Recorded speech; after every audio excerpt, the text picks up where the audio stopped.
Alam mo, ang pinaka naging vocal sa transition ng GMA to TV5 was Tito Vic and Joey. Pero wala sa inyo ang isa talaga na, oh, ito rin ang nararamdaman ko, ito rin ang feelings ko tungkol sa pag-transition namin sa TV5. During that time, paano yun sa inyo as Jowa Pao? Mahirap din ba? Masakit ba? Yung sakit nandun eh, yung hirap nandun din.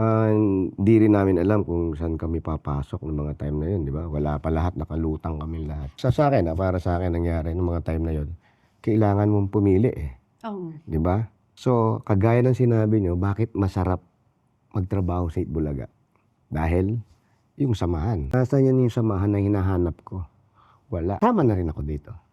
Tsaka yung utang na loob dun sa mga taong na ang TVJ. Kasama mo. Sabi ko nga sa kanila, yung mga time na yon kailangan na makapagsulat si Tito Joey ng libro.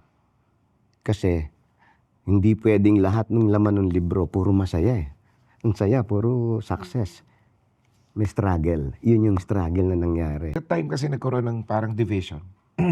Yung TVJ dito. Tapos kami, we were offered to stay sa tape. Pero dinecline namin. Kung saan po kayo, doon ako. Parang ganun lang din naman yung decision ko sa buhay. So, sige, sama. Ako nun nonchalant.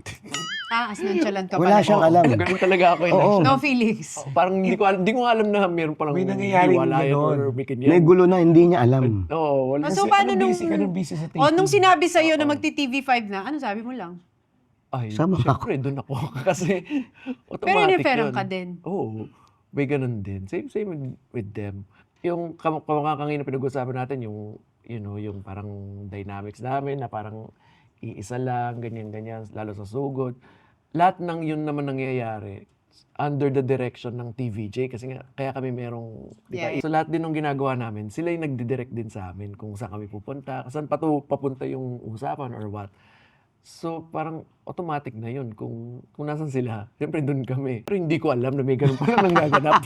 Basta ikaw, asan ba? Sumunod na lang Doon siya. na lang din ako. Oo, siyempre doon ako. Binilang niya, ilan ba doon? 1, 2, 3, tanong-tanong. 4, 5. Dito, 1, 2. Doon ako sa marami. Walang tanong-tanong. Mahirap yung mga desisyon na Wala yun. nang Sa decision. napakasimpleng sa tagal ng panahon na sila ang naging mentor namin, saan kami pupunta? Doon siyempre sa mentor Kahit namin. naman hanggang ngayon, ganun pa din eh. TVJ talaga.